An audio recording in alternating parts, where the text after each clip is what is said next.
जय Hind. WFS classes में आपका स्वागत है। जैसा कि हमने पिछली अपनी वीडियोस में देखा कि राष्ट्र गौरव के पेपर में किस तरीके के क्वेश्चन आ रहे हैं और किस पैटर्न पे क्वेश्चन आ रहे हैं, उसका एक प्रीवियस ईयर पेपर का सॉल्यूशन कर रहे थे।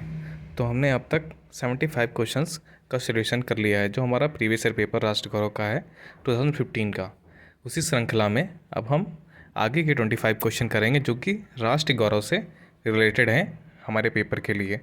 ये क्वेश्चंस बहुत ही इंपॉर्टेंट हैं स्टूडेंट्स के लिए, ताकि उनको ये पता लग सकेगा कि किस तरीके का पैटर्न है, किस तरीके से वो पेपर को हल करें या किस तरीके की तैयारी करके जाएं, ताकि उनका जो राष्ट्र गौरव का पेपर है वो आसानी से हो जाए। तो इसी श्रृंखला में आइए हम आगे क्वेश्चन सॉल्व करते हैं। तो हमारा क्वेश्चन नंबर 76 है, the most ancient text mentioning metals is. ऐसा कौन सा बहुत ही एंशियंट टेक्स्ट है जिसमें हमें धातु का उल्लेख मिलता है? तो इसका हम आंसर बी सही है, यजुर्वेद। ना question number 77, by which name chemistry was known in ancient period. तो केमिस्ट्री को एंशियंट पीरियड में क्या कहते हैं? तो इसका ऑप्शन ए है धातु शास्त्र, ऑप्शन बी है पारद शास्त्र, ऑप्शन सी है तरल शास्त्र, ऑप्शन डी है नन ऑफ दिस। तो केमिस्ट्री को जो हमारा केमिस्ट्री है उसको एंशियंट में कहते थे रसायन शास्त्र कहते थे या रस शास्त्र कहते थे। तो इसमें से कोई भी ऑप्शन सही नहीं है, तो हमारा इसका ऑप्शन डी राइट होगा, नन ऑफ दिस। ना question number 78, main text of vastu Vidya is. जो हमारा वास्तु विद्या होती है जिससे हम घर वगैरह जिससे बनवाते हैं, वो जो हमारे किस ग्रंथ में है, जो हमारा एंशियंट ग्रंथ है? रामायण, महाभारत, समरंगम सूत्रधार और अष्टाध्यायी। तो ये हमारा ऑप्शन सी सही है, Samarangana Sutradhara. Question number 79, which of the following institution use to perform justice. कौन सा एंशियंट टाइम में जो इंस्टीट्यूशन था जो जस्टिस को देता था, न्याय करता था? तो ऑप्शन ए इज़ विधाता, ऑप्शन बी इज़ सभा, ऑप्शन सी इज़ समिति, ऑप्शन डी इज़ पौर जनपद। तो हमारा इसका ऑप्शन बी सही है, सभा। सभा में बहुत से लोग एकत्रित होते थे और वहाँ जैसे इस समय की पंचायत होती उसमें उस समय सभा लगती थी और न्याय दिया जाता था। Question number 80, which of the following was not Republic. जो हमारा एंशियंट टाइम था उसमें कौन सा ऐसा राज्य था जो रिपब्लिक नहीं था? लिच्छवी, मल्ल, शाक्य, मगध। तो इसका राइट आंसर होगा ऑप्शन डी, मगध। ना question number 81, how many republican states were existing during the 6th century BC। जो हमारी 6ठी शताब्दी थी BC ईस्वा पूर्व, कितने रिपब्लिकन स्टेट्स थे? Option A 10, option B 12, option C 9, option D 13। तो इसका राइट आंसर होगा ऑप्शन 10, ऑप्शन ए। इसका है 10, क्योंकि हमारे जो एंशियंट टाइम है उसमें 10 रिपब्लिक स्टेट्स हुआ करते थे। Now question number 82, how many parts of a state are mentioned in the Arthashastra of Kautilya. जो कौटिल्य ने अर्थशास्त्र लिखी थी उसमें जो राज्य होता है उसमें कौन कौन से पात्र होते हैं, कौन कौन से लोग होते हैं, मेन पात्र होते हैं, वो कितने पात्र होते हैं?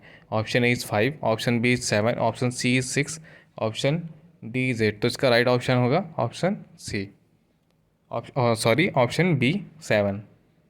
Question number 83, which of the following dynasty issued gold coins first of all. कौन सा ऐसा राजवंश था जिसने सबसे पहले सोने के सिक्के मुद्राएं चलाई थी? Option A Mauryan, option B Sungas, option C Kushanas, option D none of this. तो इसका राइट ऑप्शन है कुशाना, कुशाना जिन्होंने सबसे पहले गोल्ड कॉइन इंट्रोड्यूस किया था एंशिएंट इंडिया में। विच one of the following is Hindu code of conduct. जो हमारा हिंदू है, हिंदूज़ में किसको हम लॉ बुक मानते हैं कि क्या हिंदू कोड ऑफ कंडक्ट क्या है? ऋग्वेद, रामायण, मनुस्मृति और उपनिषद।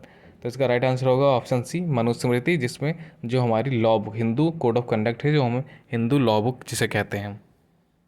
Question number 85, the so called universities of Nalanda and Vikramshila were actually. जो हमारी नालंदा और विक्रमशिला यूनिवर्सिटी तो एक्चुअली में थी क्या, यूनिवर्सिटी थी या क्या थी? तो option is temples, option B is towns, option C is fortified cities, option D is Buddhist monasteries. तो ये इसका राइट आंसर है option D, Buddhist monasteries, because mainly यहाँ बुद्धिस्ट टीचिंग करी जाती थी और ये बुद्ध मॉनेस्ट्रीज थी जो वर्ल्ड की थी। ना question number 86, the university of Nalanda was establish during the period of. जो नालंदा यूनिवर्सिटी थी किसके काल में बनाई गई थी? Option A Mauryan, option B is Palas, option C is Guptas, option D is Kushanas. तो इसका राइट आंसर है option C, Guptas. Now question number 87, in which university the Chinese traveller Huan Xiang was educated? Option A is Takshashila, option B is Vikramashila, option C is Nalanda, option D is Vallabhi. तो इसका right answer है option C, Nalanda Nalanda. यहीं उसने अपना famous book भी लिखा था और इसी से वो पढ़ा भी था। Now question number 88. The main center of education of Buddhist philosophy in ancient India was? Option A is Nalanda, option B is Ang, option C is Mathura, option D is Magadha। जैसा कि हमने अपने पहले previous question में देखा कि Nalanda university ही Buddhist monastery थी, तो वहीं सबसे मेन एजुकेशन सेंटर था बुद्धिस्ट फिलासफी का। तो इसका राइट आंसर है option A, Nalanda.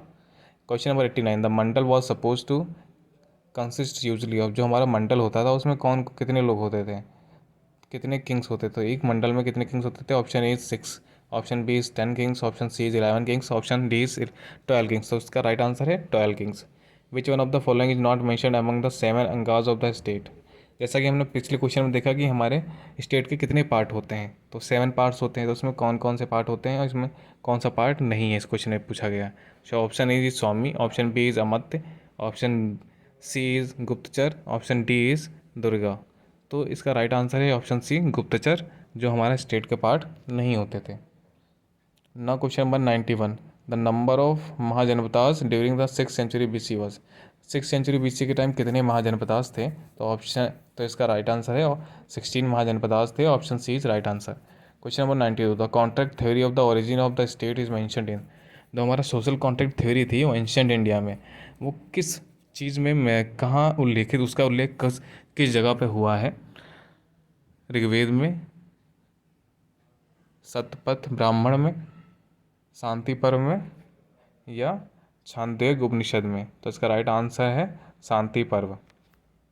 Now question number 93। By what name were the people who made the earthen pot known in ancient India? जो हमारे मिट्टी के बर्तन बनाते थे लोग, वो एंशियंट इंडिया में इनको क्या कहते, किस नाम से जाने जाते थे? Option A is charmakar, option B is hiranyakar, option C is takshak, option D is kulal. तो इसका राइट आंसर है ऑप्शन डी, कुलाल।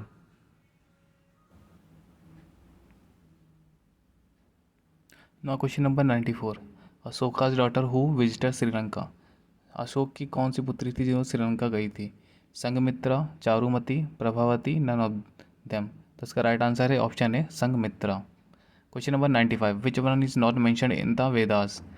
क्या चीज़ जो वेद में नहीं हिलती है? Option A Gram Panchayat, option B Sabha, option C Samiti, option D is विधाता। तो नीचे के 3 ऑप्शन जो है हमारा सभा, समिति और विधाता, ये तीनों हमारे वेदास में मिलते हैं, वेद में, लेकिन जो हमारा ग्राम पंचायत है वो वेद में नहीं मिलता। तो इसका ऑप्शन ए सही है, gram panchayat. Question number 96। The term rashtra first appears in? जो हमारा राष्ट्र शब्द था वो सबसे पहले कहाँ देखने को मिला था, किस पीरियड में? Option A Vedic period, option B epic period, option C modern period, option D is Gupta period. तो इसका राइट आंसर है वैदिक पीरियड, जहाँ हमें सबसे पहले राष्ट्र वर्ड मिला था। Question number 97। Who were allowed to take part in Vidatha during the वैदिक पीरियड? जो विधाता होता था, हमारा एक असेंबली होती थी, वहाँ कौन कौन से लोग पार्ट ले सकते थे? All man, option A, all B, all women, option B, option C is man and women both, option D is member of the royal family. तो इसका राइट ऑप्शन है option C, man and women both. Now question number 98। Who is called Devanam Piya in his inscription? Devanam Piya in his inscription. Option A is Ashok, option B is Mihira Bhoj, option C Samudragupta, option D is हर्ष। तो इसका right answer है अशोक। अशोक का मतलब ही होता है the anyone who is liable by God and who is very liable to God, उसे कहते हैं अशोक। तो इसका ऑप्शन राइट आंसर ए सही है, option A Ashok. Question number 99। Number of purusharthas is? कितने पुरुषार्थाज हैं वो? इसका ऑप्शन ए है 4, option B is 3, option C is 2, option D is 1। तो राइट आंसर है इसका option B, option A 4। Question number 100। Artha and kama purusharthas are related to? जो हमारा अर्थ और कामा है, पुरुषार्थाज किससे रिलेटेड है? अर्थ का मतलब होता है हमारा जो हमारा वेल्थ होता है, जो हमारी इकोनॉमी होती है, उससे वेल्थ होता है। काम का मतलब होता है हमारा जो हमारा प्लेजर होता है, जो हमारा सुख चैन होता है, इससे किससे रिलेटेड है?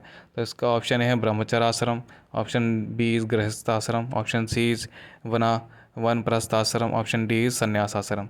तो इसका ऑप्शन बी सही है, गृहस्थ आश्रम, क्योंकि जब लोग गृहस्थ आश्रम में ही घर में होते हैं या गृह फैमिली होती है जिनकी, उन्हीं को इकोनॉमी और इससे प्लीजर, सुख, चैन, शांति, पारिवारिक जीवन से मतलब होता है और दूसरों से नहीं होता है। तो इसे इसका राइट आंसर है ऑप्शन बी, गृहस्थ आश्रम।